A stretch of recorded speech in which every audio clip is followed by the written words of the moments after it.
moral authority, if ever it had one in the very first place. Pillar number 3, civic awakening and youth engagement. There is a civic awakening that is sweeping through our nation, and indeed actually through the continent, especially among the youth. The events of June 25th last year, what I call J25, marked a turning point in our national consciousness. When young Kenyans took to the streets across Kenya in droves, they were not just protesting against the punitive finance bill 2024, armed with a bottle of water, our national flag and their mobile phones. They were reclaiming their role in shaping the future of their nation. I find myself even thinking about what this means for Kenya's business community.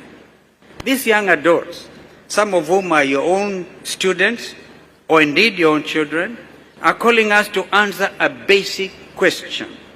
What shall we bequeath to the next generation as professionals? As professionals, you do hold a special place in society. You have specialized knowledge that comes with both power and responsibility. How you choose to use this knowledge will determine whether you are seen as defenders of the status quo or defenders of change. Young people in Kenya are paying attention. They are wondering how professionals who understand the complexity of public finance can remain silent when public money is being stolen. They are wondering why experts who see unsustainable policies speak out only when a crisis has developed. I'm a firm believer in mentorship. It is important to guide young professionals, not just in the technical aspects of their job, but also in the domain of ethical leadership. Let us create forums for deep discussions between generations in organizations.